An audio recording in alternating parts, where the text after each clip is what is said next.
Mindenki vissza tudja idézni a kedvenc süteményének az illatát és ízét, amit a nagymamája sütött gyerekkorában. Nem csak a sütemény illatára és ízére, de a nagymama arcára szinte azonnal, minden megerőltetés nélkül emlékezni tudunk.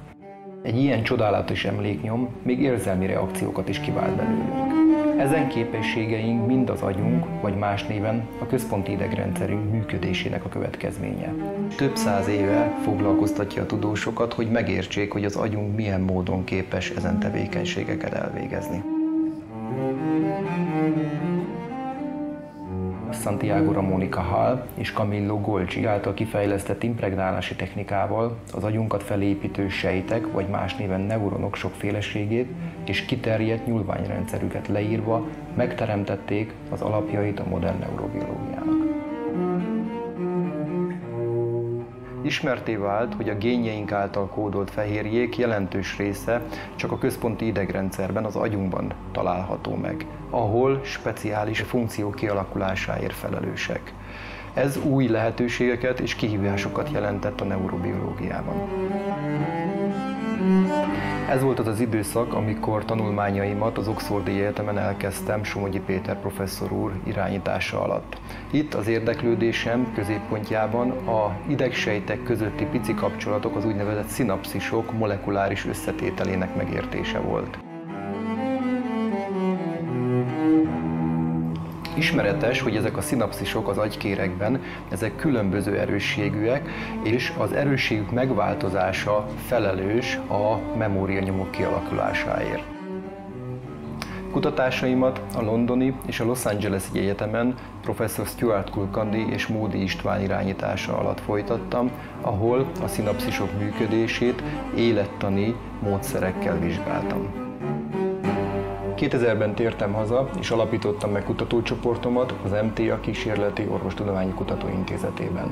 Érdeklődésem középpontjában azóta is az idegsejtek és az őket összekötő szinapszisok struktúrájának, molekuláris összetételének és működésének a megértése áll. Kutatásaink legnagyobb erősségének a kísérleteink összetettségét említeném meg. Klasszikus értelemben vett anatómiai, élettani, képalkotási, molekuláris biológiai és számítógépes modellezési technikákat használunk a kérdéseink jobb megértéséhez. Egy fontos jövőbeni célunk, hogy elkészítsünk az idegsejtek felszínéről egy molekuláris térképet, hogy jobban megértsük a neuronok vagy idegsejtek működését. Továbbá viszonyítási alapként is fog szolgálni ahhoz, hogy különböző idegrendszeri betegségekben történő elváltozásokat megértsünk.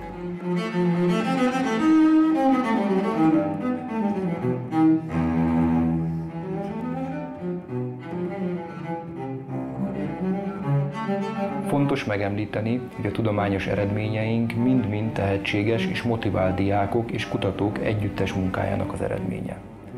Ezúton is szeretném megköszönni a kollégáimnak a kitartó áldozatos munkát.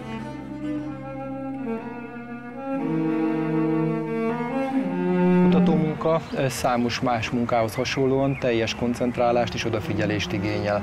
Ez számomra elképzelhetetlen egy stabil családi háttér nélkül.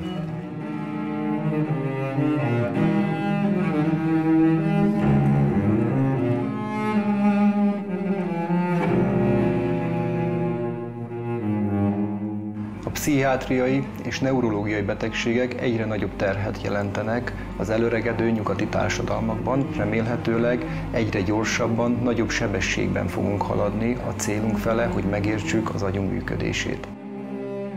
Ennek következtében új lehetőségek nyílnak gyógykezelések és terápiák kifejlesztésében, aminek következményében sok százmillió ember életminőségében hatalmas előrelépés és jobbulás fog kialakulni.